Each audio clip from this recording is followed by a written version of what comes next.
up. Where have you been hiding? They beat me up. What did you say? They beat me up. Sending out information between now and the time we learn more in likely a news conference tonight.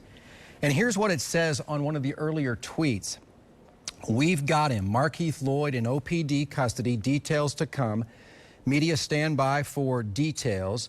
All information will come from this Twitter account. No phone calls or emails, please. Now, the OPD search for him has been going on for 9 days. Today's big news was that Markeith Lloyd's reward was jumped to $125,000. 9 days ago, Officer Deborah Clayton, gunned down in a Walmart parking lot. Norman Lewis also died. He was an Orange County Sheriff's deputy. He died as part of the perimeter that was being set up. Again, Deborah Clayton killed 9 days ago, and tonight, finally, Markeith Lloyd is in police custody. We learned about this through the Twitter accounts just a minute or two ago from the Orlando Police Department. But Markeith Lloyd, here is some video. Let's go back to that video if we could, and we'll talk about some of the video that was posted from Markeith Lloyd's Facebook. First, this is the picture that we first saw when we saw Markeith Lloyd. Then today they did an artist rendering, and the artist rendering was of him with a shaved head. This is his driver's license photo. And as we go through these pictures, this was the most wanted man, according to customs agents, top 15 most wanted men in America. And this is him with his girlfriend, Sade Dixon, who he allegedly killed at her doorstep on December 13th. This is Markeith Lloyd. Again, the big news, OPD has now confirmed on their Twitter account that Markeith Lloyd is in police custody. We finished our newscast at 6:30 tonight with the call for help from the community, raising that reward to $125,000. I made it home about a half a mile from here and then literally raced back to Channel 9 to bring you this news, as we have all been hoping. Now, what will be very interesting in terms of his transport, will there be what's known as a perp walk? Will the police walk him in front of the media cameras? Those things we still do not know. We also can tell you that 3 people were arrested as it relates to the harboring of Markeith Lloyd. Those 3 people are still in police custody. They are still at the Orange County Jail. In terms of the community, a huge community outpouring to those officers that were killed in the line of duty. Markeith Lloyd smiling here in a Facebook Live video tonight, finally in custody. We are going to stay on top of this and bring you more information. We're going to stay on top. If the producers could tell me, do we have anybody that is at the scene right now with OPD? We have crews headed to the scene right now. And again, I'm being told that Markeith Lloyd is being brought to the Orlando Police Department right now. All information, again, will come from a Twitter account by OPD. And the headline tonight, we've got him, Markeith Lloyd in OPD custody. Details to come. Media stand by for details. 9 days ago, this odyssey started with the city of Orlando and the entire country looking for Markeith Lloyd. We wanted to bring this to you just as quickly as we can. He was arrested. I'm now being told from my producer that he was apprehended at Conley and Raleigh. We do not know if there was exchange of gunfire. We do not know any details as it relates to if he went peacefully. We do not know whether or not anybody was hurt in the capture of Markeith Lloyd. We do not know if he is the only one that was arrested tonight. But again, he was arrested at Conley, and give me the other cross street, and Raleigh. So that is over on the west side of town as we take a look. I have a map up right now. I'm going to walk over to that and take a look exactly where he was grabbed. All right, so the East-West Expressway is just to the north of where he was found. I-4, the 408, if you guys want to slide a camera around here, I can also show you where this was. And we can take a look on this map. But again, this is where he was found. Conley and Raleigh Street. So there's South Orange Blossom Trail right there. West Gore Street, Carter Street, East-West Expressway. Now, if you look here closely, there are a series of what appears to be apartments, houses, again, multi-family units here. Conley and Raleigh, quite literally, would be right here in this area. So there are a few woods here. But again, night has fallen over Orlando. We do believe, at least Orlando police were saying, that it's possible that he changed his appearance. So let's take another look. We'll make this a little bit bigger picture and give you an idea as to how far he traveled. All right, so downtown Orlando is right here, okay? Not far, a mile or two. There's West Colonial Drive, and just west on West Colonial Drive would be the area where the shooting was. This is North John Young Parkway, and again, Princeton Street would be up a little bit higher. There's Colonial. So here's Princeton. This is the Walmart right here where Deborah Clayton was shot and killed, presumably by Markeith Lloyd. Then tonight, this is where he was found 9 days later, apprehended and arrested by Orlando police. Again, this is an area that would be the west side of town, not categorized as Pine Hills. This would be more Paramore, West Orlando. But again, in terms of where did he hide, we don't know the answers to that. But just the simple fact, and there's a high school right there. This would be Jones High School. So not far. This is also pretty scary if you think about it. All the students here, Markeith Lloyd, just feet from a high school right here that let out this afternoon at probably around 2 o'clock or so. Channel 9's George Estevez is also following this story. George, you have some new information. Yeah, Greg, joining you here in the studio talking about this breaking news story here, the capture of Markeith Lloyd after significant developments today in this story. And according to Twitter, which is where we're getting all the information so far, according to the Orlando Police Department, they brought this tweet up: captured and wearing Lieutenant Deborah Clayton's handcuffs. So this leads us to believe at this point, A, he had the handcuffs with him, and this goes along with the theories of, did he have a bulletproof vest? What did he have with him at the time?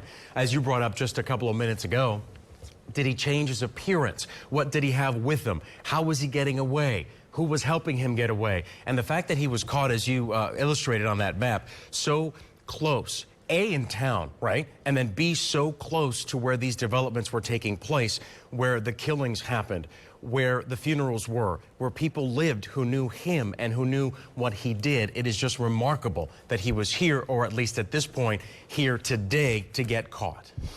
When it comes to Deborah Clayton's handcuffs, thank you for joining us in the studio. I literally jogged back from my condo downtown to get here for this breaking news. We just finished the 6 o'clock newscast. The handcuffs, we don't know if that's symbolic or not. It's unlikely that he took her handcuffs and was wearing them on the run. It is possible that symbolically they put her handcuffs on him once he was in the patrol car. What will be interesting to see how it plays out, George, is whether or not the gun, it doesn't appear there was gunfire, and what was the scenario? You saw the map that I just showed you, where again he was found at Conley and Raleigh Street, not far from the 408 and I-4 and John Young Parkway. But so again, close to where everything was developing. And that's what they thought. That they thought his circle of friends, in terms of people that would help him, would be in that general area. He worked right there at that fried chicken, Texas Fried Chicken on OBT. They thought because his circle of friends was right there, they might be willing to hide him. That's where he could get money. He allegedly was a drug dealer. In terms of the reward amount, $125,000, we don't know if it was a tip that led to that capture, but if so, and again, that graphic looks so beautiful tonight to put captured over this guy's face.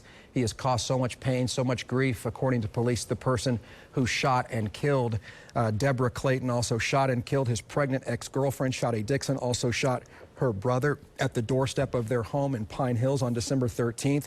Norman Lewis died as a result of this crime that happened because Norman Lewis was, I know we've reported setting up a perimeter, but there are also some sources who tell us that Norman Lewis actually, with Orange County Sheriff Department, was heading back to the hospital to help escort Deborah Clayton's body back to the medical examiner's office. At this point, I'm going to head into the newsroom and continue to gather some more information while you guys stay out here covering this developing story. Again, the big news. Police say Markeith Lloyd in custody.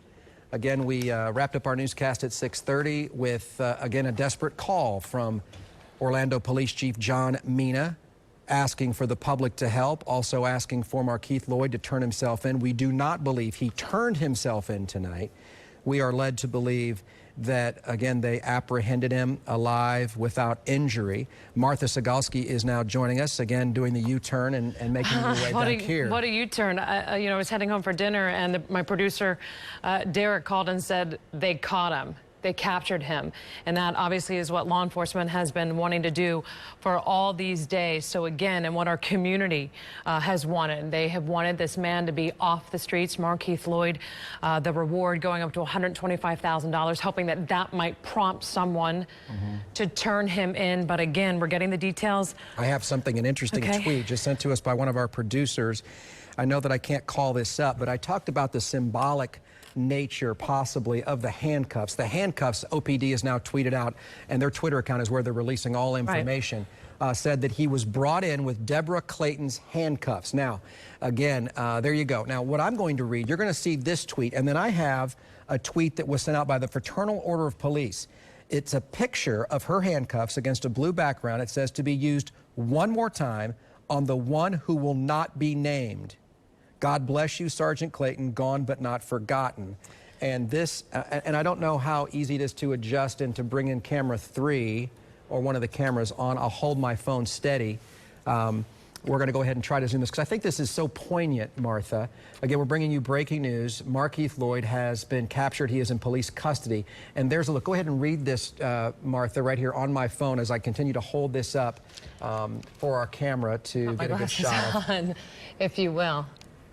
To be used one more time on the one who will not be named.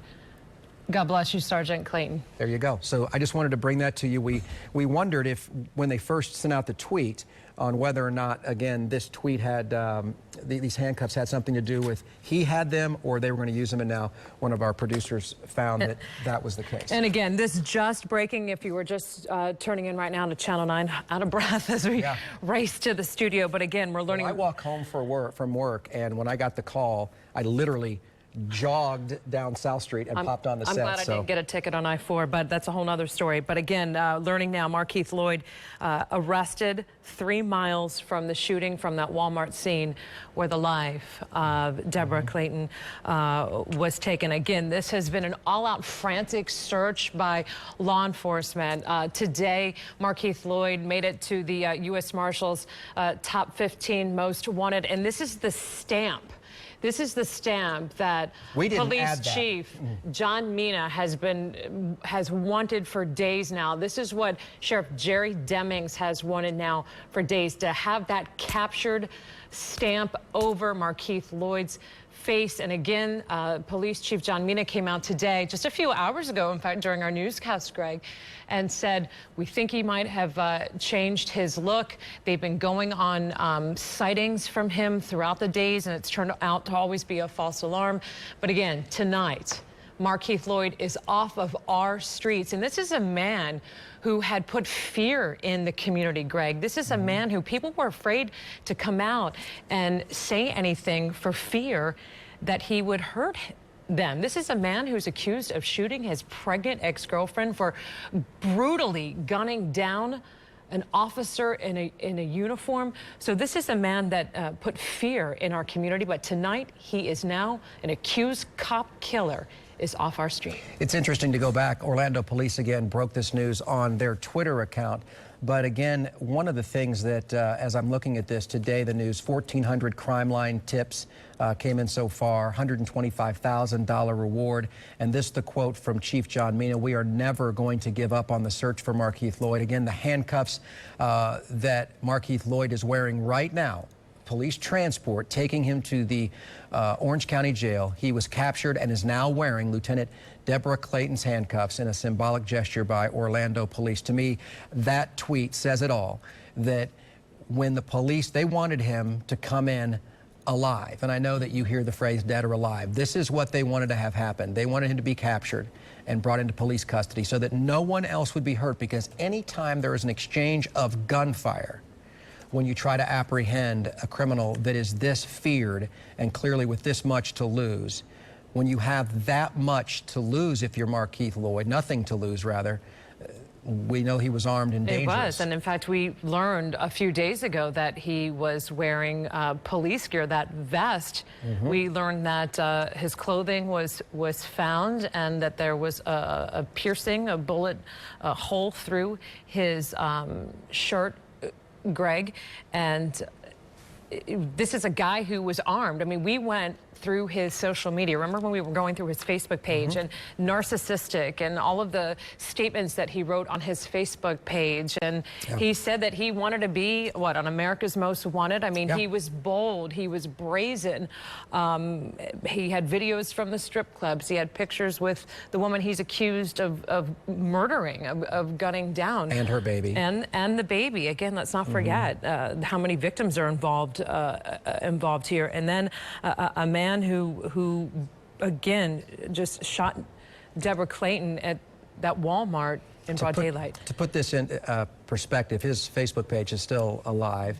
Under his description, I despise a lie. Honesty is my policy. So you may say to yourself, okay, well, he's an accused cop killer, allegedly killed his girlfriend and their unborn baby. I'm looking right now at video. Here he is. I'm looking at video right now on the Twitter feed. None of our producers can get up right now. Lauren Seabrook, our reporter, her Twitter feed. Right now, accused cop killer Markeith Lloyd, he is taken an OPD and he's yelling out, "They beat me up. They beat me up." And I can see it. I'm looking at the video right now of, I don't know if I could play this. Let's see if I can get the volume up on my computer. Let's see if I get my mic up over here and we can hear.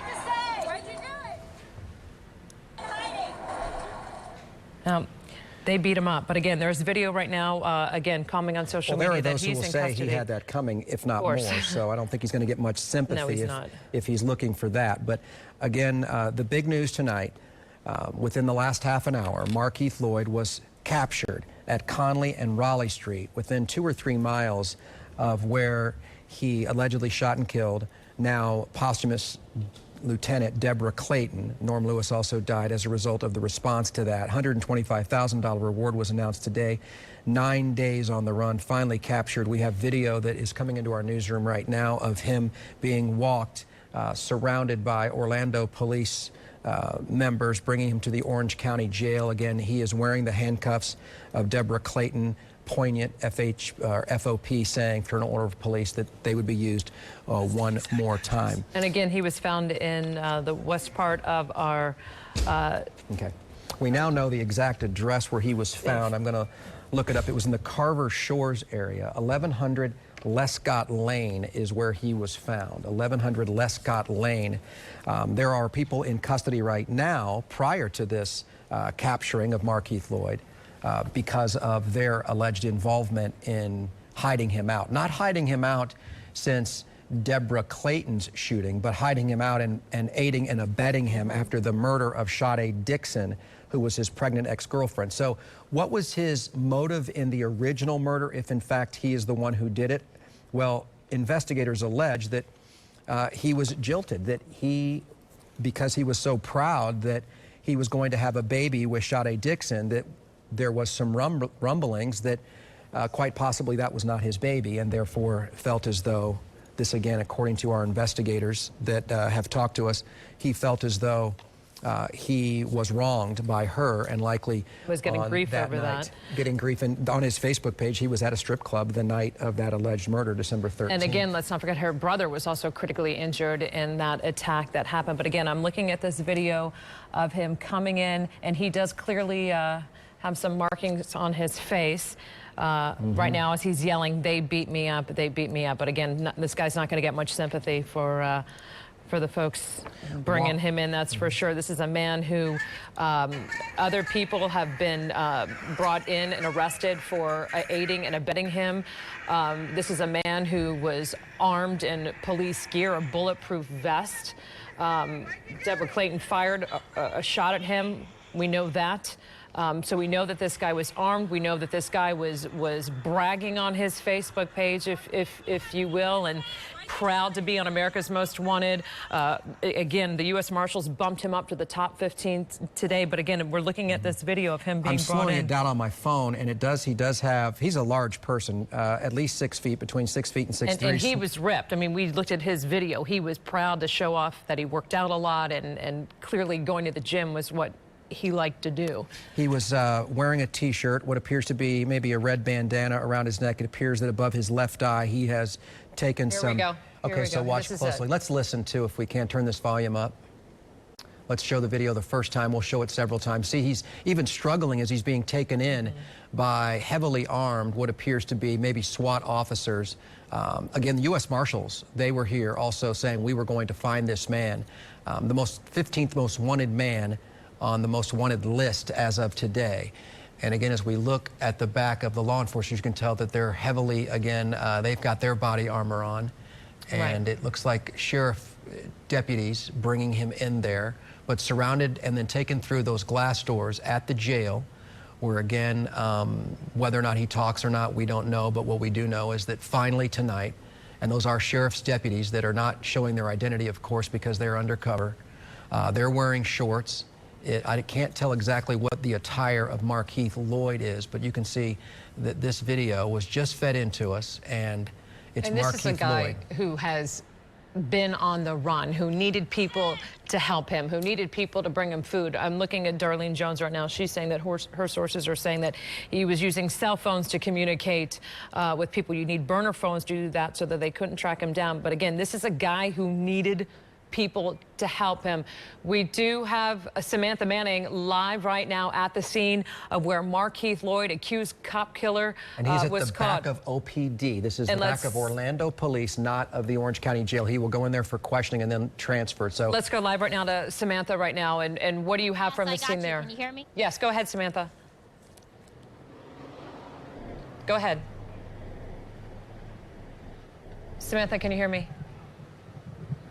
All right, we're having some technical problems. Let's see if she can't hear us. Okay, well, we're going to establish that shot. But again, she's at the scene. He was found 3 miles from the shooting, that Walmart scene that played out last Monday morning.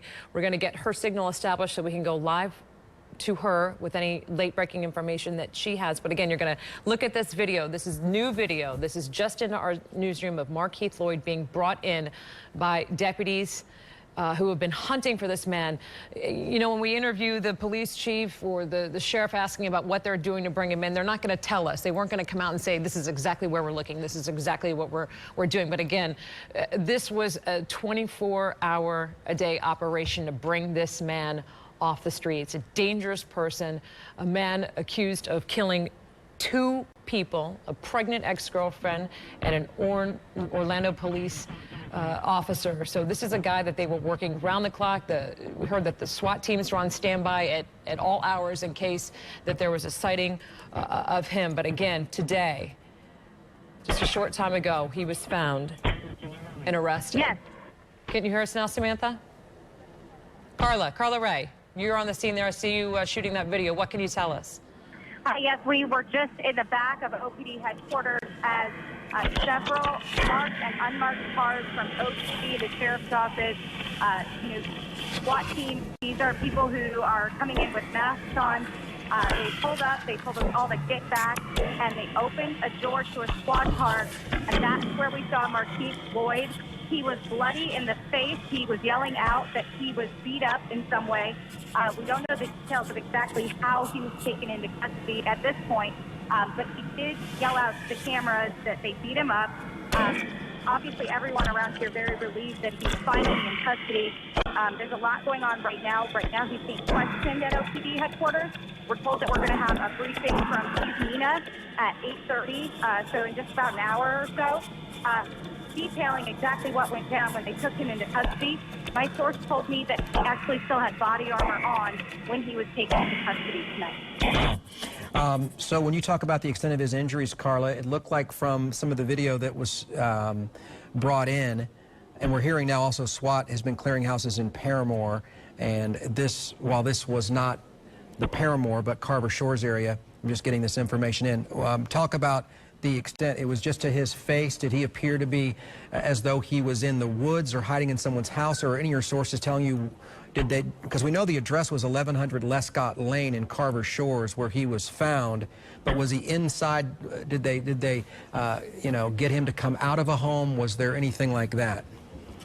We're still waiting to get those details. It didn't appear by his clothing that he was, you know, outside or, you know, dirty. He didn't have any leaves on him that I noticed. Just that his face was pretty bloody. And obviously everyone who's handling him was doing so in a way that they wanted to get him in for questioning immediately. You know, they didn't leave him outside to linger for our questions. Obviously, they have more important questions. I can tell you, just within the last 30 seconds, the City of Orlando fire truck just pulled up outside here, outside of OPD headquarters. It looks like they are going to be administering some sort of medical attention to him.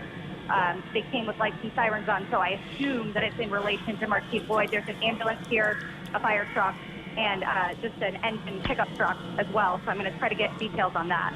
Are you hearing anything from any of the sheriff's deputies who were on the scene, or from any of your sources with OPD in terms of, I know that they don't necessarily celebrate because they have fallen officers that we're dealing with here, but not only is this relief, but I mean, I got to think to some degree that they're very pleased with their work, that no one else was, as far as we could tell, hurt. There's Mina. Actually, that shot that you just, now there's a really good picture. Let's, hey, Carla. And let me just, can we freeze that shot? This is the best shot we have yet. You can see the significance to the injuries to his face. So before we go back out to Samantha Manning, I do want to see if it's possible, if we can re-cue this particular, there's Chief Mina smiling and saying something. Now look at this. Here's a good look.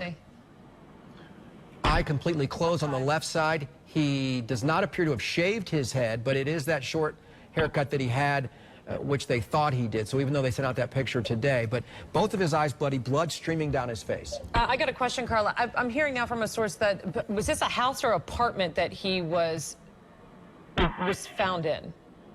I haven't been able to confirm exactly the location that he was found, if it was an apartment or a home. I have been working my sources, obviously, in between doing, you know, getting the video of him coming in as well. Right now, the Orlando Fire Department is trying to get into the front of OPD headquarters. It appears to be giving him some sort of medical attention. You asked earlier, though, about whether there was a sense of relief or joy. I can tell you there's not an officer smiling. Everyone was angry when they were handling this man, because obviously what has happened over the last week, he's caused the death of 2 law enforcement officers in their eyes. So these are their friends, and they just want to get this guy into custody and see some sort of justice he serves. But I can't say anybody was high-fiving or anything like that. It was a somber, angsty mood. Yeah. We're going to run out to Samantha Manning now. She is at Lescott Lane, this area where he was brought in Carver Shores. Sam Manning, we've made contact with you. We see a heavy law enforcement presence. What have you seen? What have you heard? And what are people telling you? Greg, we just got here minutes ago, and we are surrounded by law enforcement officers. There are Orlando police officers here, deputies from the Orange County Sheriff's Office, and agents from the U.S. Marshal's Office as well. We're blocked off from going beyond this point here, but you can take a look and see all of these law enforcement vehicles. I've seen officers in tactical vests. I've seen them armed as well, and I'm not exactly sure which house they were focusing on, but I was talking to some people in the area, and they tell me it was a home down Lescott Lane, just right over in this direction. And I can tell you what I'm hearing around here is a lot of relief from the community. A lot of people, when I first got here, were cheering. There were a lot of drivers passing by when we first pulled up, asking me Did they get him? Did they get him? They wanted to know, and this is something the community has been waiting for a long time now, and a lot of people here just relieved that they do now have him in custody. Again, a lot of law enforcement activity around where we are. They have been directing traffic here along Raleigh, blocking it off at some points and other times allowing drivers to pass through. Again, seeing agents from the U.S. Marshal's Office, Orlando Police Department, a lot of police activity still down there on Lescott Lane, and you might be able to hear that now. A lot of people behind me cheering, saying, yay, they finally got him. It's something these people have been waiting for now, obviously more than a week since Sergeant Clayton's death and more than a month since Sade Dixon's murder as well. So this has been in the making for this community. They've been wanting to get him captured, and a lot of relief now we're hearing and seeing in this community, Greg. 1100 Lescott Lane is a 4-bedroom, 2-bath house, 1,276 square feet. I don't know if someone lives there or if you can see it from your vantage point, but I'm looking at it right now on one of the property appraisers' websites. It does look like a decent home that I'm hearing is well he was maintained. found under the house. That's what I'm hearing. But again, this is obviously new details will come in as this doesn't look like there's a crawl unfolds. space. But you know, again, reading tweets, you know, Chief John Mina's face says it all after this guy is being brought in. Had a grin on his face, but again, no one cheering or celebrating, but neighbors, in fact, relief, as we heard Samantha say, cheering, relieved. Did they get him? Did they get him? Again, a man who has instilled so much fear in this community, Sam. I'm sure a big relief. Some folks scared to even go out of their homes knowing that this guy was still out there. Martha, I've been talking to people around here over the last week since Sergeant Clayton had died. You can obviously hear a lot of reaction from the people around here, but over the last week, people have been afraid. They've been worried. They didn't know where he was. They knew that he was out here somewhere, and then we saw those 3 arrests with people who were allegedly helping him hide. People were on edge and they were afraid, and now hearing that he's been captured, it is giving them some relief, and some people are out here celebrating.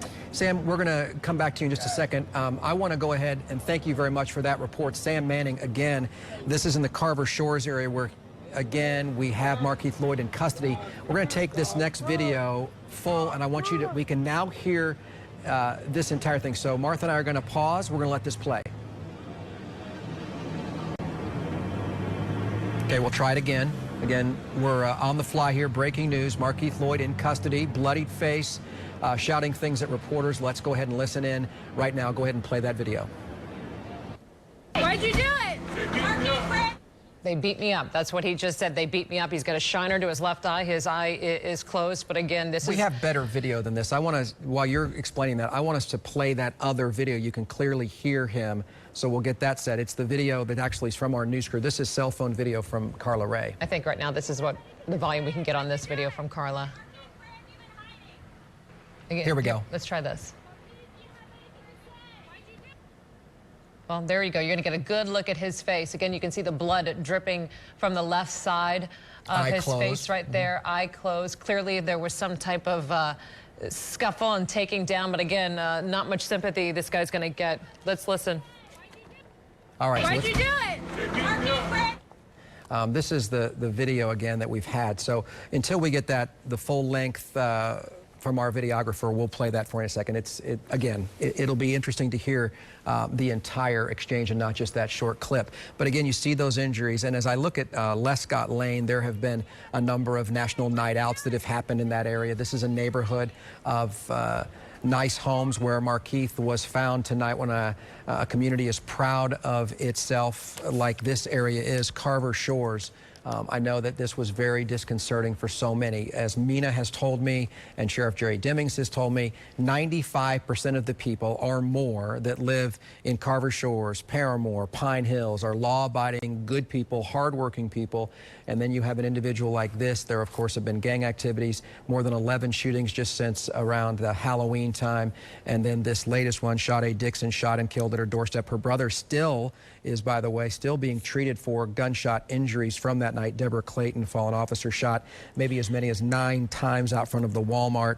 Norm Lewis dies as a result of his injuries in a motorcycle crash responding to that shooting again on 9 days ago. The Sade Dixon one was December 13th. And we had seen the reward amount go from $60,000 to $100,000 from Crime Line, and now we're waiting to see if a tip is actually what prompted all of this tonight. I know from sources that there had been false sightings before, that they checked out, wondered tonight if the tip they got was going to be another false alarm, if you will. We also know that reward went up to $125,000 today. Not sure if that was the motivation for someone to turn him in. We know that he's had help. We've seen the arrests that law enforcement has made over the past several days of folks who have been they're accused of helping this guy get around and stay out of plain sight. And again, this is the video. Markeith Lloyd being brought in, finally in custody. The accused cop killer shouting, "They beat me up. They beat me up." And this is a guy who there was concern because they know he had body armor. Now we're hearing that when he was arrested tonight that he was wearing body armor. So this is a guy who was willing to fight with police, taking the life allegedly of an officer. And this is a guy who we saw on his social media, proud, wanted to be on America's Most Wanted, brazen and boasted about this. News conference now set for 8 o'clock. We mentioned 8:30. John Mina will meet with the media and to lay out exactly what happened, how he was apprehended, how he was brought in terms of him getting beaten up and complaining about that. There's not one person on this planet that would likely give him any sympathy if he is in fact the person who did what he is accused and what most feel he did do. Wearing a t-shirt and underneath that a long sleeve t-shirt, again on the run. Imagine the effort that has been put by law enforcement and now the relief knowing that he is behind bars, still in jail right now. 8:30, we're hearing now again. A fluid situation. We heard 8:30, then we heard 8, now it's back to 8:30. But again, Chief Orlando Police Chief John Mina expected to speak. So we will get some details of what happened and how this all went down. I'm hearing from my producer now that we do have this. Let's play this video now. We can now hear exactly what was said. Why'd you do it? They beat me up. Where have you been hiding? I'd like to keep the audio all the way up. I don't know why it's pausing down, but again, because he continued to run his mouth as he was taken in. This is the back of Orlando Police Headquarters. Now, let me give you a little logistics in terms of there's Chief Mina. And here's the thing. This is behind Orlando Police Headquarters. In front of Orlando Police Headquarters is the growing memorial for Sergeant, now posthumously Lieutenant Deborah Clayton. So just on the opposite side of these doors, so this is the back side of the arena. This is the side that faces to the west. On the east side, which faces I-4, is her squad car. He may have actually been driven by that squad car tonight. We do know he was again placed in her handcuffs, brought in to the same building, being questioned by the same people whose lives were impacted. And that smile to me says it all. John Mina, he has said over and over again, including today in the news conference, we will catch him. We will catch him. And Darlene Jones, again, as you said, was using cell phones while on the run. So where was he getting them? He's allegedly a drug dealer, may have had access to money and friends. This is Police Chief John Mina, who's had so much to deal with in the past 7 months. He's had to deal with the Pulse tragedy that happened, obviously, last summer, where 49 people lost their lives at Pulse.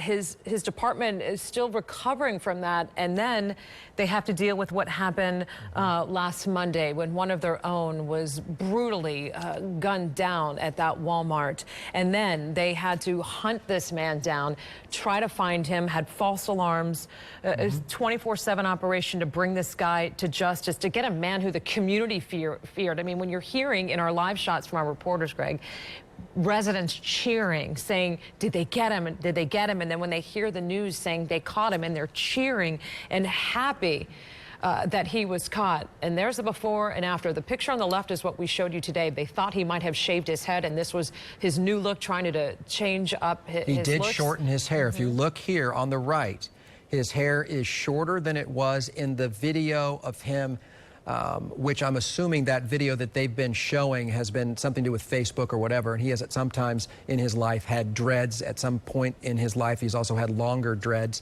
dreadlock hairstyle. And as you can see, the sheriff's deputies surrounding him undercover. They don't show their face. They know this is what's called a perp walk, that the cameras will be there. They have to keep their identities hidden because they are a part of the effort to infiltrate a community and to gain a community's trust and to blend into a community. And tonight, we now know that the man that they tried to catch has been captured, Markeith Lloyd. And I'm learning right now, I'm reading Cuthbert Langley. If you're not following him on Twitter, you should. He's saying right now, tweeting out, one of the women arrested for accessory said to deputies he was calling her on a blocked number, and that goes to what Darlene Jones is telling us as well, Greg, that he had been in constant contact using these phones, blocking numbers, trying to remain untraceable so that he could stay undercover and stay away from law enforcement as they were hunting to bring this man in. We're going to go live right now to Carla Ray, working your sources, I know, Carla, to bring this man in, and any details that you've been able to get tonight. Well, just within the last 15 minutes or so, OPD came and unlocked the front of the police headquarters to let in the fire department. We told you that they're here possibly treating Markeith Lloyd's injuries that we've been showing you on his face. They told us we needed to stand by as part of the media. They would let us know when they would be doing a briefing. Originally, a staff member told me that it was going to be 8:30. I'm hearing now 8 o'clock. So we're still working to It's going to be exactly 8:30, Carla. It will be 8:30. They're going to escort you into the building at 8:15. Orlando police has said that they're going to communicate with the media and the community through their Twitter account, because you can imagine them trying to answer calls after business hours. It says here, Carla, press conference on capture of Markeith Lloyd at OPD headquarters, 8:30. You will be escorted into the lobby at 8:15 to get set up, so within the next 15 minutes, and then, of course, we'll continue our coverage. Talk about the proximity of where he was brought in. I was trying to paint that picture for our viewers. He was brought in at the back entrance to OPD, just on the other side of that building, which will be torn down soon, and they'll move to the new OPD headquarters, is Deborah Clayton's squad car, right? Yeah, her squad car is still sitting out front in memoriam. There's obviously a growing memorial out here. We've been showing this past week or so. Flowers, cards, things to commemorate her service here to the city of Orlando. And then, like you mentioned, just on the backside, a much different scene. As I mentioned, it was about a half dozen cars pulled up, SUVs, marked, unmarked, men who were wearing, SWAT uniforms. They had their faces covered. They were telling us all to stay back. Nobody seemed joyful. They were just down to business. They wanted to get this guy in, get him in questioning, and find out where he's been this whole time, why he's been on the run, and try to serve some sort of justice, so to speak, to their friends and fallen officers. All right, Carla, we have not played this on the air in its entirety. We're going to keep you standing by, and we want to let you know, in terms of the viewer, that this has not been edited. This is what was said, what was heard moments ago when Markeith Lloyd was brought into Orlando Police Headquarters, bloodied, battered, and now facing questioning from investigators. Let's play that clip now. Again, this is an unedited version of what happened not long ago in downtown Orlando. Markeith, do you have anything to say? Why'd you do it? Markeith, where have you been hiding? What did you say?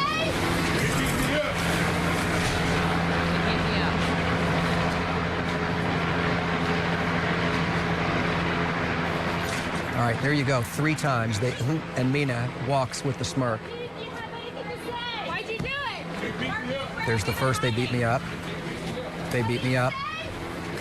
They beat me up. Don't think he's going to get much sympathy from George Diaz, who's a longtime writer for the Orlando Sentinel, tweeted out, and I think this puts it in pretty good words. A lot of folks feel this way. George tweets out, "Human scum crying he was beat up. OPD showed much more compassion for human life than he ever did." That's just one of the tweets. Lots of reaction on social media. This Markeith Lloyd arrest now trending nationally as one of the most tweeted items right now across the country. I just need headphones. I'm not going to be able to go live. So there you go. There is Markeith Lloyd complaining he was beaten up. You can see the closed left eye.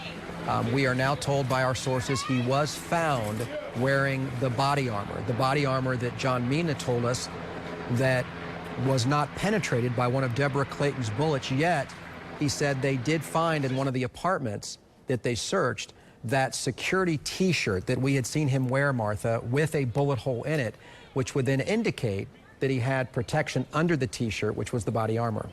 Okay, I'm getting some late breaking. Is my mic up? Here we go. I'm getting some information right now from our producers who are working all the sources here. We're learning now that this is how it went down from a source high up at OPD. They had been tapping his phone and that it had gone silent. His phone, the communication had gone silent for quite some time. But then he started texting and those pings went out and they followed the pings and it brought them to this location. They found him with $200 in a vest. And we know he received $200 from the Texas Chicken too as well. He came out. He gave himself up is what we're hearing. Again, this is what we're hearing from a source high up at OPD. They were tapping his phone, went silent. He started texting people, started pinging. They tracked him down here. He was found with a vest. It looked like he was ready to have a shootout, get into it with police, but that did not happen. We're hearing that he gave himself up. We're also hearing now that he had known Orlando Police Master Sergeant, now Lieutenant Deborah Clayton, had known her family for decades. I'm hearing from Bill Schaefer now. He says the attention being brought to this means the defense, whoever his defense is, which will likely be public defenders, I'm assuming, will move for a change of venue looking forward. That's just from him. Lots of folks tweeting regarding this, tweeting me back, saying glad he's been caught is absolutely what they're talking about. Stop focusing on the injury to the cop killer. Folks are upset with that. But again, whether or not you want us to focus or not, we are talking about the video you are seeing. He was not shot, was not killed tonight, despite how angry clearly law enforcement would be with him. But to describe the video here, and maybe it is upsetting to you, but Markeith Lloyd did suffer injuries upon his capture. But the good news for our community is the person that was the 15th on the list of America's Most Wanted is now in police custody. And again, the latest information, I'm wondering how police tracked him down. How did they get this accused cop killer off the street? And what we're learning now is that, you know, they were tapping him, they were watching him, waiting for him to make a move, waiting for him to give up, in essence, where he was by communicating with someone. I mean, this is a guy whose face has been plastered, not only in our community, but throughout the state, throughout the country. This is a guy who people were on the lookout for. These are neighbors feared this man. So this is a guy who has been laying low. This is a guy who's needed help to get food, to find places to hide in. So as soon as he decided to not stay silent for whatever reason, that is what did him in. The cops were able to nab him, find his location by the text messages that he was sending to whoever was helping him out. We want to go live right now to Samantha Manning, who is there with a lot of police activity around you. We're hearing, Sam, that he turned himself in but was prepared to get into a gun battle with law enforcement. Martha, we're standing here along Raleigh, and police actually just asked us to move back and away from their activity, so we're not interfering with their investigation right now. But I can tell you there are a lot of Orlando police officers out here, Orange County Sheriff's deputies, and agents from the U.S. Marshal's office. You can see there's police tape blocking off Lescott Lane. That's where we've really been seeing a lot of the focus and a lot of police activity just down that road. It's a little hard to see from where we're standing again because they asked us to step back, but that seems to be where a lot of the attention and focus has been. And over the last 10 minutes, I've also started to hear helicopters above me. So a lot of law enforcement activity here. And a lot of people in this community have also been reacting to the news. A lot of people cheering when I first got here, asking me questions like, did they get him? Did they get him? Did they finally get this guy? And a lot of people really relieved to hear that Markeith Lloyd has been captured. Again, a lot of police activity where we're standing, and just a lot of people from the community out here just wanting to see and know what's going on, and a lot of them pulling out their cell phones, a lot of them asking questions, because over the last week, since Sergeant Clayton's death, a lot of these people have been wanting to know whether he has been caught. Of course, police had said he was armed and dangerous, and we're hearing today that he was found with that vest on. Again, another indicator that he could have been considered a dangerous man. So a lot of relief from the people here who have been waiting for his capture. We are told that we should be going a few blocks away from this direction. It's where police have asked the media to wait and get further information. But right now, still a very active scene out here from what we're seeing, Martha and Greg. Samantha, let me ask you a question. This Carver Shores area, I have looked up the picture of the home, of the address where the arrest happened. Sources are saying that he turned himself in. Describe that community, if you will. I know it's not far from the 408. It is just west of I-4, about 3 miles from the Walmart where he allegedly shot and killed Deborah Clayton. What type of a community are you seeing there? Nicely kept homes, etc.? So we'll start out to my right. We're seeing a lot of apartment buildings and a lot of people who came out of there. We're seeing families, a lot of parents with their kids, just a mixture of people. And then right over to my left, if we pan over in this direction, you can see it seems to be more homes over on that side, a lot of houses. And then again, that's the lane that I believe where most of the police activity has been focused on, that area where it seems to be houses. But I am seeing a lot of young kids, families, a lot of different people here living in this community from what I can tell so far. Samantha Manning live again where Markeith Lloyd gave himself up again peacefully. Sources now saying that cell phone tweets and the pings of that led to it. I'm reading another tweet from again, one of our viewers saying that happy that Orlando and victim's family finally gets to see justice in wake of unspeakable tragedy. And I'm also learning right now that no tip was responsible for bringing this guy in. It was police work, had nothing to do with anyone calling crime line. Also hearing that in addition to body armor, 2 guns were found as well when he was captured. Again, wearing body armor, 2 guns on him as well, but no tip. This has just been hard police work day in, day out.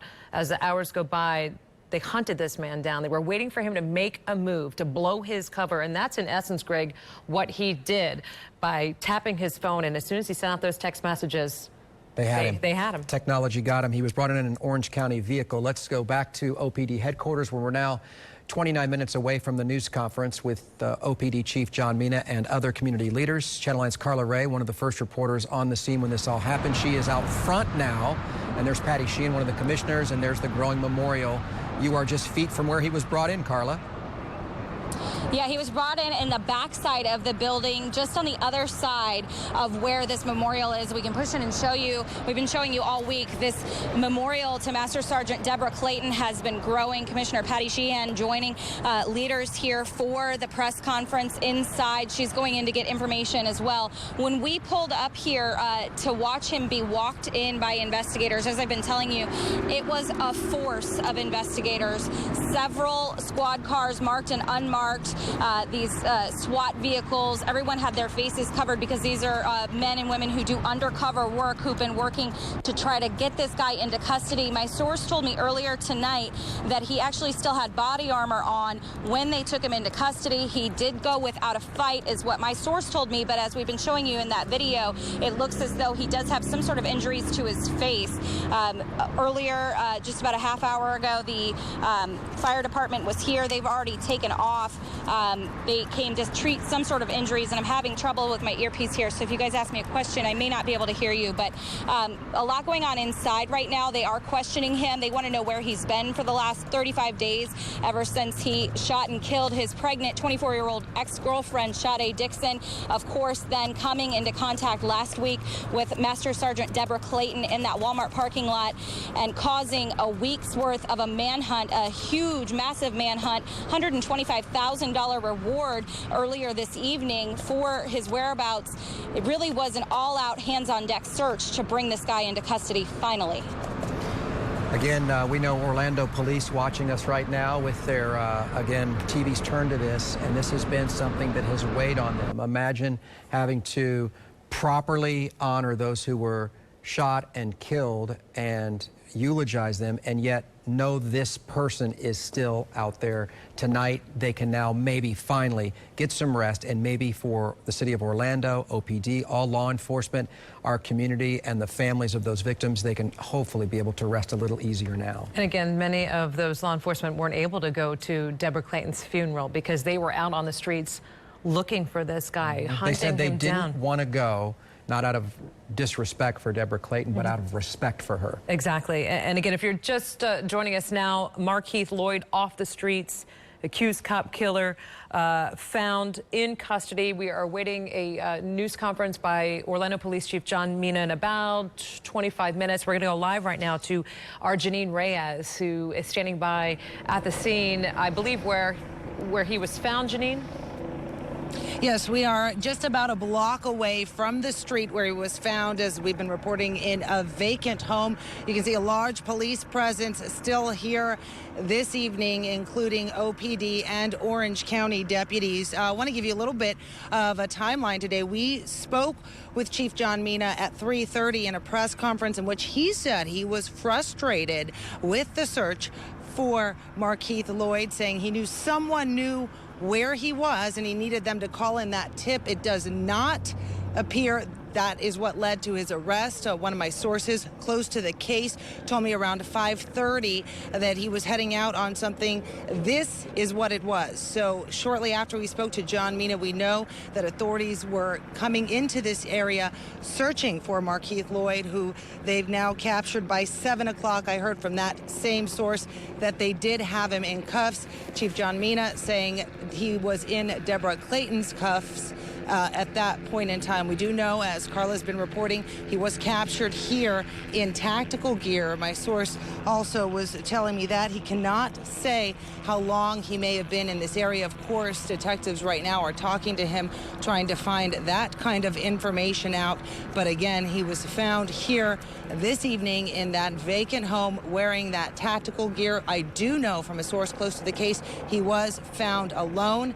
This did not come from a tip, and at this point in time, investigators could not say if anyone else could face charges. But him being found here alone in a vacant home, it doesn't seem like he was getting that much assistance in this area for at least the time frame he was out here. We'll stay out here and bring you the very latest as we're able to, guys. And again, he was brought in and we saw his face bloodied. He's saying, oh, they beat me up. They beat me up. Again, this guy's not going to get any sympathy from our community, you know, with his shiner and the blood coming down. I mean, this is a man that scared people, Greg. This is a man that where residents were inside living in fear that he was still here. A man who gunned down, allegedly, his pregnant ex-girlfriend. Witness says that he fired bullets and killed Lieutenant Deborah Clayton. So this is a man who instilled fear in our community, Greg, for such a long time. I want to read these details. Markeith Lloyd, again, in the last 45 minutes, captured by sheriff's deputies and OPD.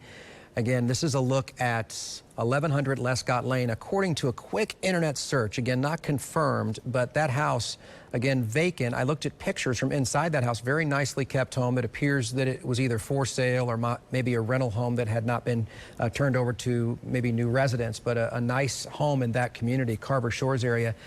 Police say that they had his phone tapped, and they, again, with $200 in a vest on him, they thought that he talked about this location because he could not keep up being on the run by himself anymore. So that's, maybe he was looking for more help. He still had $200 with him. And his vest. And then he, according to our sources, he came out a side door of that house on Lescott Lane and gave himself up. Apparently what I'm hearing, according to our Jeff Deal, officer told me word in the department is that Markeith Lloyd cowered and gave up like a little girl. And I'm quoting a reporter who has a source within the department. But again, he was found with weapons on him, prepared at some point, it's according to sources, to possibly have another gun battle with police. That did not happen. No one else injured in bringing this man down. And that had been the talk, that there had been some fear, Greg, that this guy might want to go down with guns ablazing and not be taken in by law enforcement. We're minutes away from being allowed in OPD headquarters. We're going to go to Field Sutton now. Again, he's been working the story. He knows the niece of Markeith Lloyd, who is still incarcerated tonight. Field Sutton now joins us live, again, as we show you video. Markeith Lloyd being brought into custody, and the news conference happening at about 8:30. And let's, excuse me, I thought we had, now we have, there's Field. Okay, their Field is now live. And Cuthbert is the one who talked with the family members. But Field, you are in there where the news conference is going to happen. Tell us what you are hearing and seeing from your vantage point. We have just been let into the Orlando Police Department. Everybody was outside waiting because, of course, this is of huge interest. This is going to be where all of these details start to get solidified. And just now, I want to show you this board. You know, this is where we've been just about every day last week and on into this week with that sign up. First, it said $60,000, then $100,000. Just 30 seconds ago, they slapped that captured on there. And, you know, that is the kind of relief that we have been talking about all night, both in this police department, in the law enforcement community here, and in the community at large. And that is so much, I think, of what we're going to hear about tonight, but also the feeling that we're going to have to be able to capture as the night goes on, because I've never seen a story that is so impactful to the community, something that so many people seem to have bought into and want to see this capture happen. All last week I was down here and I would be on the sidewalks outside the police department and people would come up to me. I had a man just approach me from behind on the sidewalk asking had they got him yet. And of course at that time we had no idea when a moment like this would come. He asked question after question and was so interested. Later that same day I had a homeless man come up to me. He says, you know what, I read the paper, I stay in touch, and you know, this is concerning to me, just like it is to everybody else. So it's just amazing to see the way this has touched the community. And then now you watch social media, I'm getting texts from friends saying, oh my gosh, I can't believe they got him, thank God, you know.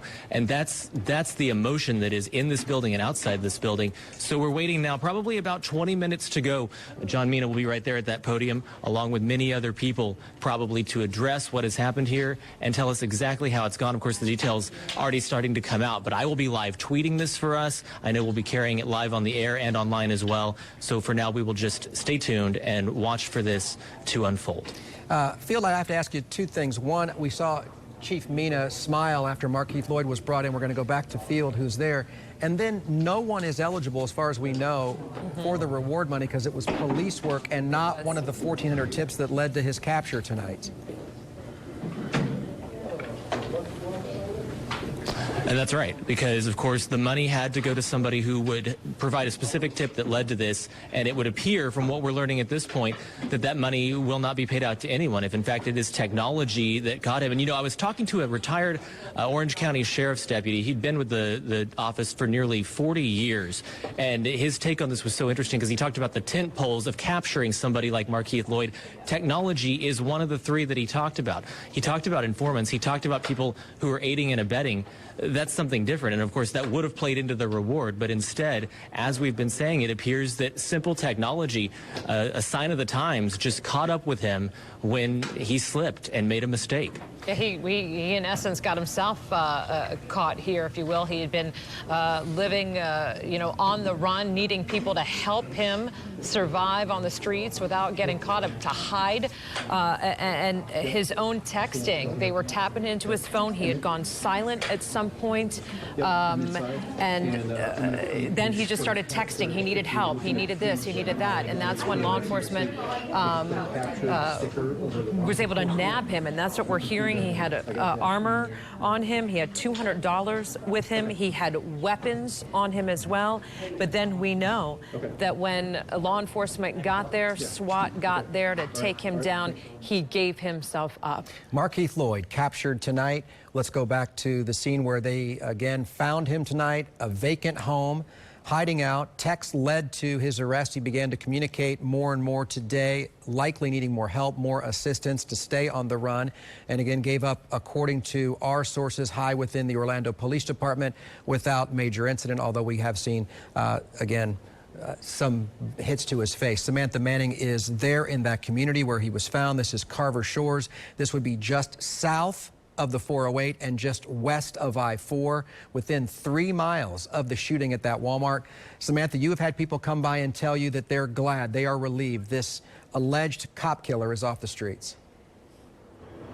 Greg, people in this community have been waiting for this, not only for the last week, but for the last month since Sade Dixon's murder. Just earlier today, I spoke with a woman who knew Sade Dixon. She worked with her at Flash Dancers Club. It's also the same place where Markeith Lloyd had worked as a security guard. And she told me she's been waiting for justice for her friend. So it's been loved ones of Sade Dixon and, of course, just members in the community wanting to get justice for Master Sergeant Deborah Clayton. I want to show you where we're standing.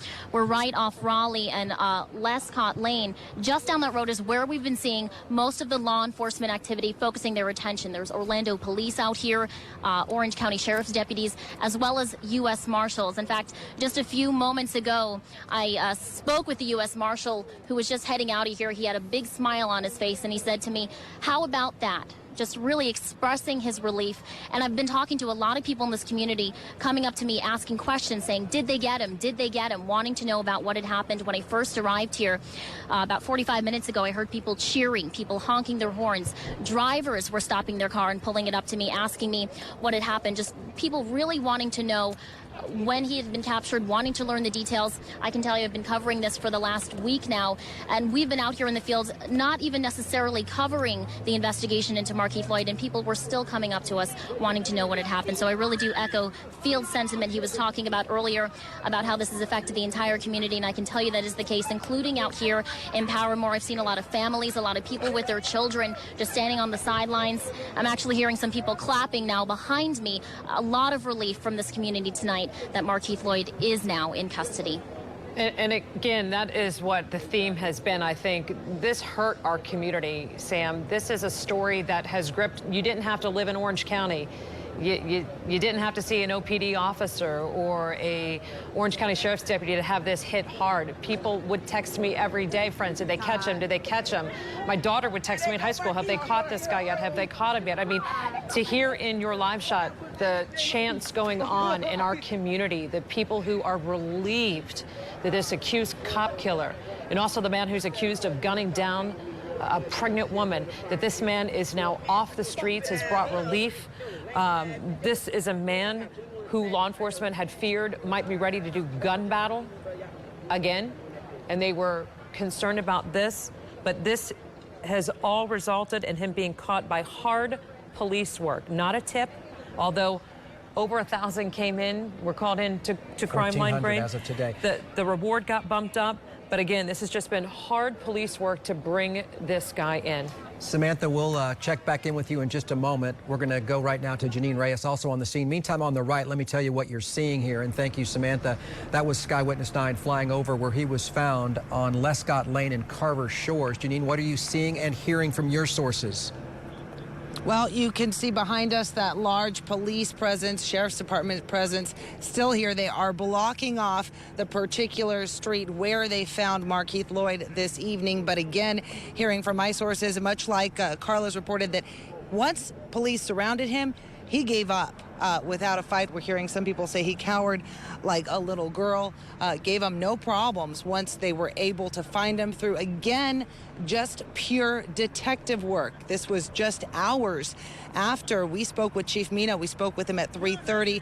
By 5:30, I can tell you one of my sources was already working on this investigative lead to help track Lloyd down, and that's exactly what happened out here tonight. By 7 o'clock, I got word just prior to 7 that they had big news. That big news, of course, that Lloyd was here in custody, found in tactical gear with weapons at that time, but did not put any of that to use once police surrounded him. Here, of course, we've seen that video of him being taken into police custody with some sort of injury to his face. He was shouting out to the cameras that the officers beat him up.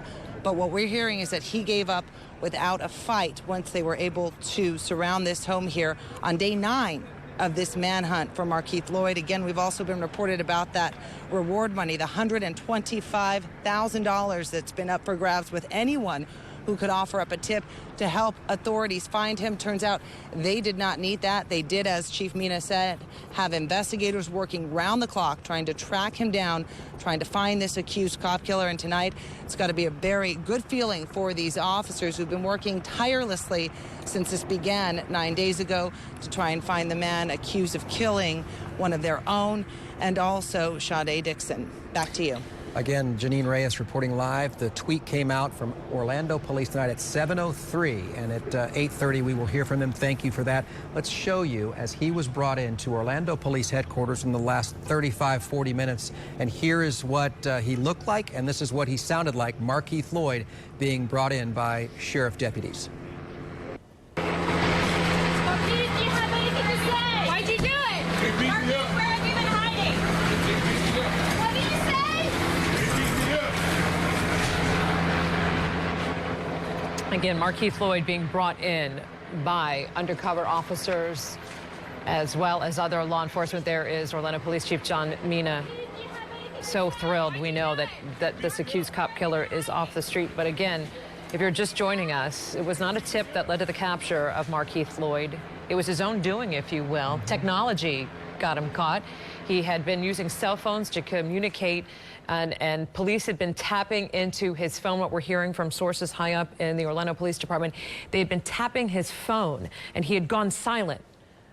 And Eventually, he started needing things, and he began to text, and it was those pings, those text messages that led law enforcement to Markeith Lloyd tonight. They found him with a vest. They found him with money. They found him with weapons. They were concerned that this man was ready to do gun battle, and instead, he turned himself in, said, I give up. I surrender. We're also hearing that the home he was found in, he might in the past, we've done reports about how he had so many different properties and would stay at different homes. We're hearing now that where he was found, he'd had a piece of property just a short place away. So maybe he knew this was an abandoned home. Maybe he knew this was a place where he could stay and no one would see him. But we do know he needed help. He needed help to survive, to get food. He needed people to help him, and we've seen people be arrested. And now we're also hearing that there are now, law enforcement doesn't stop. They are going to go after the people who have helped him over the past several days because there are more people out there. And the belief is that the help was happening originally from December 13th until, again, a week ago yesterday when Deborah Clayton was shot out front of the Walmart after trying to apprehend him. She was the sergeant, now posthumously elevated to lieutenant. But the people that are in jail right now are those that were put in jail for helping him after December 13th up until the Deborah Clayton shooting. From the time, we have no information confirmed that from the time this ended from last Monday till tonight, whether or not, because no one's been arrested for that period of time, for helping him in that period of time, yet they are going to go after them. Let's take a look at this tweet. This one to me says it all. And I do know from my sources that they are watching, Orlando police inside the police department are watching our news coverage tonight. And this one, this is captured in wearing Lieutenant Deborah Clayton's handcuffs. And so at first we thought, oh, did he have the handcuffs? Did Lloyd grab those at the Walmart? But no. Take a look at this. Remove that super for a second and go back to that tweet if we could. And that last tweet came from the, again, Fraternal Order of Police. It's the next one in the cycle. Go ahead and forward to just one more if you could. There it is. And here it is. Master Sergeant Deborah Clayton will be laid to rest. Deborah's handcuffs will be used one more time to bring evil to justice. Hashtag FOP, hashtag ODMP. And it says Master Sergeant Deborah Clayton's handcuffs, pictured here, to be used one more time on the one who will not be named. God bless your Sergeant Clayton, you Sergeant Clayton, gone but never forgotten. And then when you saw him moments ago being brought in to OPD headquarters, he was wearing those very handcuffs of the person that he allegedly shot multiple times.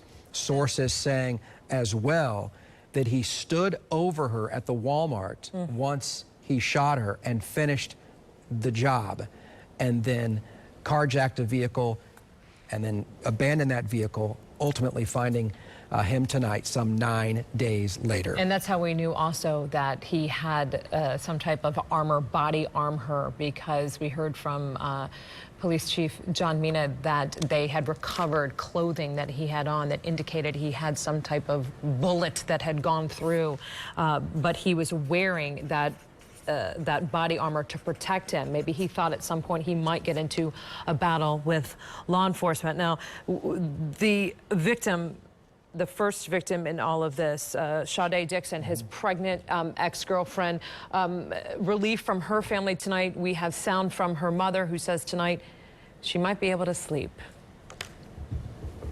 Tell me how you're feeling right now. Relieved. It's a big weight off my chest. I can probably sleep tonight without worrying, and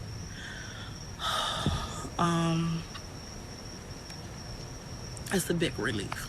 I've been working closely with the Fed Squad, and as soon as he called me and said, I got him, a burden just lifted off my chest. I am so thankful. And over her shoulder there in that video, I don't know if you could make it out, it was illuminated by her porch light. That is actually where the shooting happened, and you could see a bullet hole over her shoulder. And we want to go to Jeff Deal's tweet, and we mentioned this a bit ago. Officer told me word in the department is Markeith Lloyd cowered and gave up like a little girl. And as you're looking at the picture of Markeith Lloyd with a bloodied face and him saying, "They beat me up." This is a man accused of gunning down an Orlando police officer in the morning, a Monday morning, gunning her down, shot after shot. He's not going to get sympathy, at least from what I am reading on my social media, and Greg, I know yours as well, but this man is not going to get much sympathy for having some blood coming down his face. There are those that, again, because it's our instant form of communication through Twitter, that are communicating with us here, and you know, I'm trying to respond to as many as those folks as we can. But again, what we know is that at 7:03, Orlando police sent out a tweet, and at 7:03 they said, captured across his face in those bold letters. You've seen that tweet now, that Markeith Lloyd, the newly named 15th most wanted man in America, by U.S. Marshals, was captured. U.S. Marshals were in town. Of course, they were assisting. There are U.S. Marshals, of course, stationed here as well. OPD, FHP, everybody that could have law enforcement eyes were. And a little side note here is that there will be no reward money, which with 1,400 tips pouring in, you would think that someone would have seen something. But clearly, Markeith Lloyd either scared people too much to have his close circle of friends. His close circle of friends didn't know that he was hiding out on Lescott Lane in a vacant house. Or he was being funneled money and food to stay alive. We know since December 13th, prior to the shooting of Deborah Clayton, he did go to Texas Fried Chicken to get part of a paycheck or get some money and also get some food. But Janine Reyes has really been on top of the story and has talked with a number of her sources tonight and has followed this since December 13th and the shooting of that mother and her unborn baby, killing them, and also shooting a brother who was still receiving treatment in the hospital. Markeith Lloyd arrested tonight at OPD, and he will be going to the Orange County Jail at some point. But let's go back out to Janine Reyes right now for a quick live report, and then we'll have more new information on the set coming into our newsroom as well. Janine? And Greg, we spoke with Chief Mina around 3:30 this afternoon, him discussing his frustration with just one person needing to call in that tip. That did not happen. It was through investigative work. I was on my way home from my last live shot where we were reporting the increase in this reward money, where we were reporting the search continuing for Markeith Lloyd. When I got the text to turn around that there was big news going on, we had a feeling that it was the capture of Markeith Lloyd. And sure enough, that is exactly what happened here tonight. Him being taken into custody in Master Sergeant Clayton's handcuffs. Such sweet justice. Back to you guys. Yeah, Janine, we're going to go ahead and cut this live report short. Somebody is coming up, and again, we hear them shouting. We want to make certain our crews are safe. Highly emotional time. We are not to believe that necessarily anyone is in any other danger in the community. But again, in Carver Shores tonight, Janine Reyes reporting, and that's where Markeith Lloyd was found. The map from where this alleged crime happened, or the crime happened, allegedly at the hands of this man, to where he was found is a very short distance. And it was difficult with all eyes on him, his picture posted everywhere, for him to move about the community. And clearly tonight, he gave himself up after knowing that he was surrounded. Text likely did him in. And, you know, we heard that who would help him, who would do that. And we talked about being in fear. And we heard from the attorney of one of the people who have been arrested for aiding and abetting Markeith Lloyd, saying, hey, he had no choice. That's how afraid people were of this man, that he's accused of gunning down a pregnant woman. And then folks said they were forced to help him because they were afraid of what he might do. We want to go, before again, the chief is going to have a news conference in just a few minutes. We're going to go back out live to Samantha Manning. Sam, what do you have out there? In just the last few minutes, we've seen investigators really focus on a house down this road, Lescott Lane. We were able to see when we were zooming in that investigators were focusing on what appeared to be a house over on the left side. We saw them taking measurements. There's a lot of police tape blocking off that area, and a lot of law enforcement officers. We're seeing Orlando police officers out here, Orange County Sheriff's deputies, as well as U.S. Marshals. Again, that's where the focus really seems to be, where we are standing here. And we're hearing from our sources, again, that Markeith Lloyd was caught after he was using his cell phone to send text messages, and they were able to ping it off a tower. So we believe it was from an area just down this lane where those police vehicles are, right down that lane where my photographer is filming right now. I'm surrounded by a lot of people in this area who have been just cheering and excited throughout the night. A lot of relief that they have finally been able to capture Markeith Lloyd. Over the last week, this has been really something that has kept the community on edge. People have been concerned for their own safety. We know that law enforcement officers have been searching areas where he used to work, talking to people that he used to know or may have had any association with to try and find him. And a lot of those people that I spoke with were afraid that he may show up. He may try to get some money from them or ask them for help and put them in a situation that they may have found themselves in danger. We do know that his former employer at Texas Fried Chicken had said he has been arrested now for allegedly helping Lloyd hide, but he had said that he was forced to do so because Lloyd did show up armed and with a tactical vest, and then he felt he had no other choice. So again, a lot of relief from the community out here tonight, and still a lot of law enforcement activity out here at the scene where we believe he was captured. All right, Sam, thank you. I'm getting a tweet right now from one of Lieutenant Deborah Clayton's telling me she's a friend, and she says Deborah Clayton's badge was number 9. She was gone on January 9th, and now Markeith Lloyd captured on the 9th day. Wow. Unbelievable. Wow. The coincidences there. Again, I saw that tweet as well. A lot of folks are waiting to hear the details. We are now within seconds of hearing the details. We have a crew live at the Orlando Police Department. This is the back door to OPD. And for those that are just joining us, Markeith Lloyd captured. The tweet came out at 7:03 on OPD's Twitter feed. And since they've been updating us that way, and our sources have been working there, we've been working with sources as well. But again, I want to give you the proximity. They're going in the back door. So this would be the side that faces the Amway Center. So if you've ever gone to the Amway Center, OPD is adjacent. In fact, it's going to be torn down soon for the new OPD headquarters, which coincidentally are right across the street from Texas Fried Chicken, where Markeith Lloyd worked. That will happen down the road. But again, we'll take a live look at Sky Witness. And He's got to be walked from headquarters, and then he's going to be taken to jail. Right. This is the back door where he went in, and now you can see from Sky Witness 9. And then in the front, and I don't know if as we zoom in here, but if we can also pull back and show you the other side of the building. And this is the back side. This is the side that faces the Orlando Amway Arena. The Magic Arena is, right basically behind here. But if in the front, again, as our camera now pulls back, there's OPD, I-4 in front of it.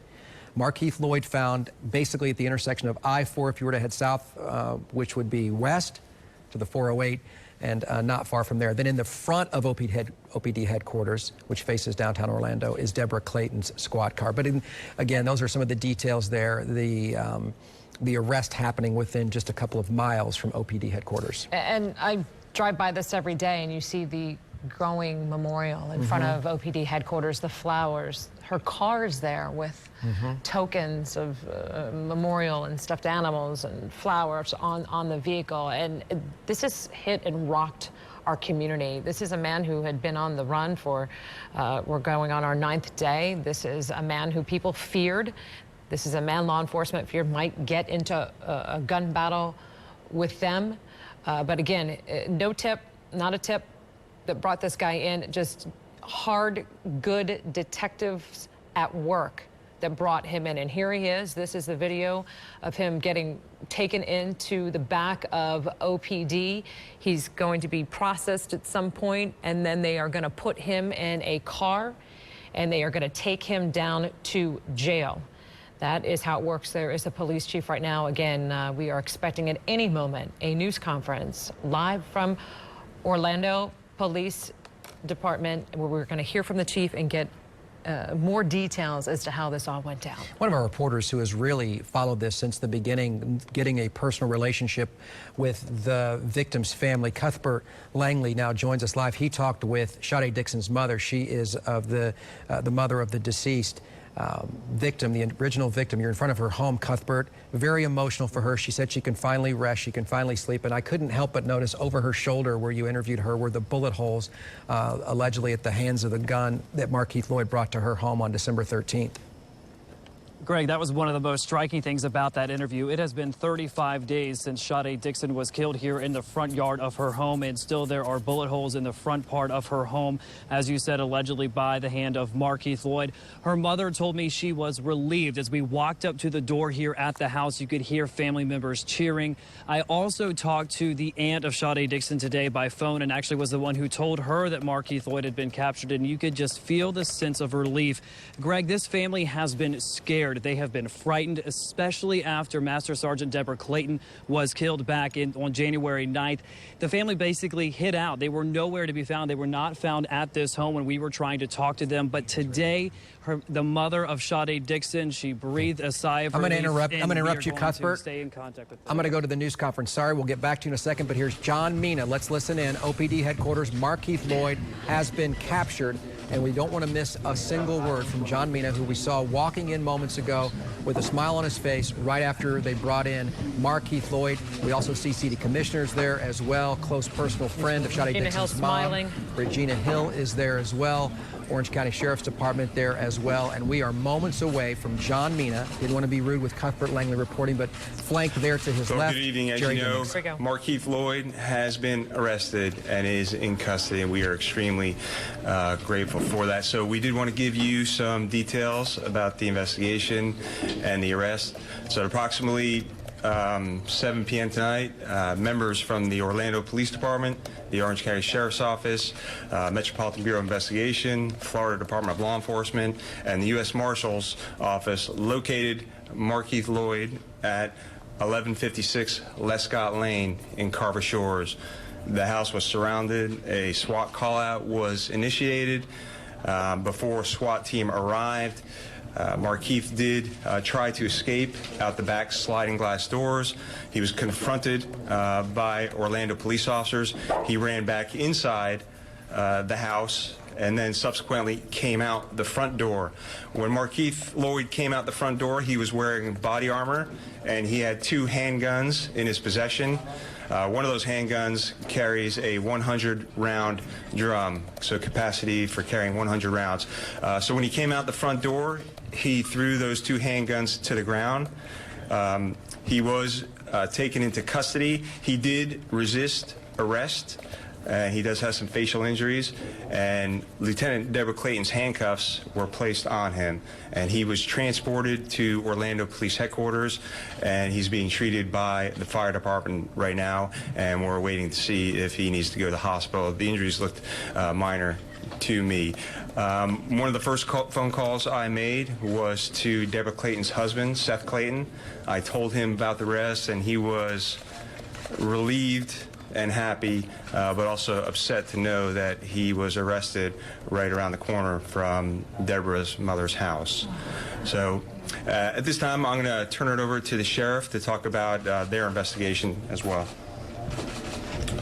Let me just start by saying that I do congratulate all of the law enforcement personnel who were involved in the effort to bring this individual into custody. It's somewhat bittersweet for us, obviously, especially since we just come off of the heels of yesterday and burying one of my own that was involved in the massive manhunt. And this community certainly has been emotionally impacted by the set of events during the last week. And so I believe that our entire community is going to breathe a sigh of relief at this point, because they will sleep better knowing tonight that I'm going to describe this individual as this maniac, if you will, is off the streets of our community. The Orange County Sheriff's Office has and will serve an arrest warrant tonight.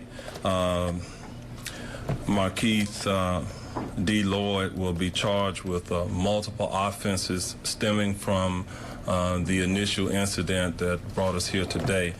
Of course, you all remember that that incident occurred on December the 13th, in which he was responsible for the death of former girlfriend and her unborn child. As a result of that, He will be charged with 2 counts of first-degree murder with a firearm.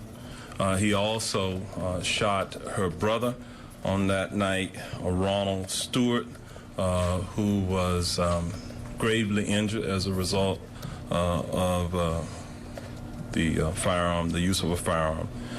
He will also be charged with 2 counts of aggravated assault with a firearm. He pointed the weapon at Sade Dixon's younger brother, Dominique Daniels, and her mother, Stephanie Dixon Daniels, as well. And so, again, we will be charging him with 2 counts of first-degree homicide and 1 count of attempted homicide, first-degree homicide, and 2 counts of aggravated assault. And so, to the entire Dixon family, the Stewart family, we have been in communication with them as well over time. That family has certainly been impacted by the set of events that have occurred here in this county, as well as all of the people here. In fact, I believe that even all of America has been watching these events unfold because of the extraordinary circumstances here in which a law enforcement officer was killed and another died in the process of bringing this individual into custody. So those are our charges at this time. Chief? Just some follow-up. Again, I want to thank all the officers, detectives, and all the agencies that were involved. And I will tell you that Markeith Lloyd was not captured from a tip or anonymous tip. He was captured by great police work, tireless efforts.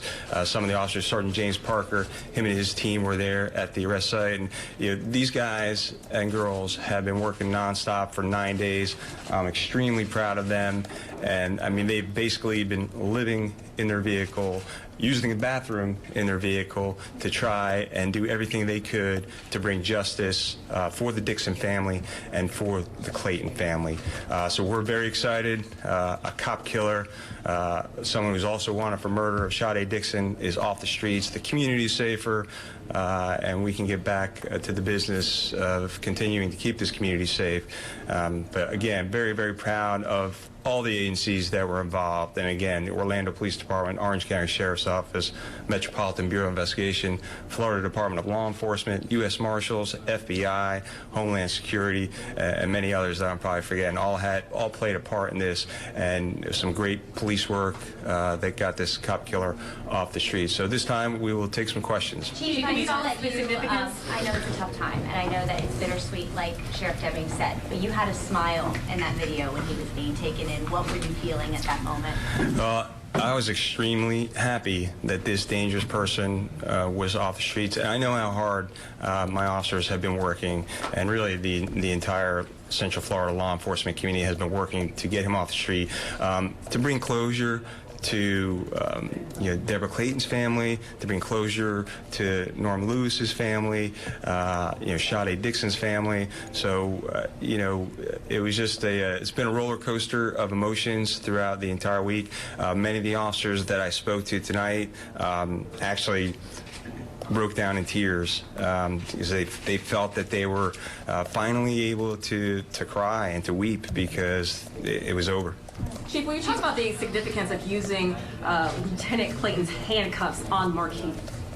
Yeah, that's a tradition in law enforcement that goes back many, many years, and Deborah Clayton risked her life for this community that she loves so dearly, and to put her handcuffs on the bad guy that she was trying to catch when she was killed is just significant. It's meaningful to her family, which I did tell Seth Clayton about it. It's meaningful to her OPD family as well. It's something that we want to do for the family and for the law enforcement community. As he was arrested, did he say anything? Told us that you all had actually tapped into his phone and found out his location because he had been texting with someone. Can you confirm that? Yeah, we're not going to talk about how we captured him, and we don't want to thwart any future investigations, but I will say that this was great police work from the very beginning. They unturned every single stone, every single associate, every single person that has ever been in contact with him in the past, several months that they've been in contact with, and tracked every single lead down. But I will say that it was great police work that brought him into custody. Are more arrests pending for people that were aiding and abetting? Since you said this did not come from a tip, that it was old-fashioned police work, the people that were helping him evade you all, are you expecting to make more arrests? Absolutely. That investigation is not going to stop either. Anyone who harbored, aided, or abetted him in any way is going to be arrested. And we know from our investigation that people did help him out and assist him. And it's also important to note the house he was found in, 1156 Lescott Lane, is an abandoned house, but does have ties back to some of his associates from the past. Did he say anything to you all while you were taking him into custody? He made no statements about the case or anything of significance. What grounds were on the gun? State Attorney, if I could you talk about next steps now that this capture has been completed? Sure. Good evening. What I can tell you at this point is that it is still an ongoing investigation. The State Attorney's Office proceeds as we do on any other cases, whether cameras are on or off. We will look at this case as it's submitted, and we will pursue it, and we will look at it, determine what charges, and we will follow with you at that point. Chief, we were also told that Markeith Lloyd's family and Master Sergeant Deborah Clayton's family have known each other for decades. Is this true? I've heard that rumor as well. I haven't been able to confirm that. That's something our homicide detectives will just track down for us, just so we know for future reference. But as far as I know, there was no connection. And do you know how long he was in that abandoned house? No, we do not know how long he's in the abandoned house. We'll be able to find that out, I think, through our investigation, but at this point, we don't know how long he's been in that house. Chief, can you take two more questions really quick and explain? These were both the guns that he had on him, and then did he throw them? Can you explain that? Yeah, so these are both the guns that he had on him. The gun on the bottom, that's a Glock handgun, and that magazine is called a 100-round drum because it could hold 100 rounds of ammunition. And it's my understanding that he came out of the house and he did, at some point, throw those guns to the ground. Chief, talk about the restraint that your officers and deputies had to have, knowing that they had him in custody and he was able to be brought in alive. Talk about the significance of that, and I guess give them a pat on the back, I would say. The agencies involved are extremely professional, have always been very professional, and I knew they would be able to hold back and restrain themselves, although he did come out with body armor and guns. But they're professionals. We have the best training, the best equipment, and there was no doubt in my mind that they would use the restraint necessary to take him into custody. You've talked at length about how dangerous he is. Now knowing how well he was armed, we'll talk about just how dangerous you realize now he would have been had he not gone in somewhat peacefully. Yeah, and that was one of our concerns, that we knew he had body armor. We obviously knew he had weapons, and obviously not afraid to use those weapons. And honestly, I thought this would end up in a much different situation. I'm very happy that no other officers or no other citizens were hurt during this arrest. Do you believe he was in this abandoned house the entire time, or do you think he's been jumping around? No, we don't know how long he's been in that house. What is your feeling just knowing that he will be prosecuted now rather than dying tonight? Well, I'm just happy he's in custody. I think that's the message. Our officers have been working so hard. We wanted to bring some sort of closure to all three families involved in these cases. And, I'm not going to talk about my feelings about prosecution or other circumstances. We're just glad that he's in custody. Hey, Commissioner Hill. Saying they beat me up. Can you kind of go into that about the struggle and what was it? He resisted arrest. There was force used, and we do an investigation into that anytime we use any type of force. So it's premature to talk about the exact nature of the force used and the circumstances surrounding it. But we'll investigate that use of force just like we investigate every single use of force. All right, Commissioner Hill, can you talk to us about Commissioner Hill? Can we ask her a question as well? Sure. I'd like to answer it. Commissioner Hill, can you just talk about, this was your friend. You went to her wedding and celebrated with her, and to know, you got the call and you immediately rushed out here. Talk about what this means to you as her friend, not just her commissioner. Well, I'm certain the family and myself being her friend, so grateful for the due diligence of law enforcement and them not sleeping on this, as they stated. ATF, this is a multi-unit collaboration of county, city, state, national law enforcement, and I'm forever grateful for all the hard work that they've put into bringing this cold-blooded killer to justice. Did you have a chance to talk? And alive, yes. Did you have a chance to talk to her family before the presser? No, sir. All right, thank you. Is there going to be a perp walk still? Another perp walk? We're going to talk to you about that in a few minutes. Okay. You've been watching a live news conference, again being wrapped up right now. Orlando Police Chief John Mina. Some strong words also from Orange County Sheriff Jerry Deming saying that this maniac is off the streets, which is a relief, of course, for all of us. Cold-blooded killer is what he was called from, again, Regina Hill, a commissioner who knows Sade Dixon's mother. We heard from Sade Dixon's mother as well. There is some relief there. We have learned some things that kind of paint this picture. He did resist arrest. He tried to go out of the back door, then had to go back into this abandoned home, then came out through the front door, dropped the guns on the grass. And if you looked, he had body armor on, but he had that Glock pistol and then the one firearm with 100-round canister. So he was armed. Was he carrying these weapons to the day when he went to Walmart? There's the picture right there.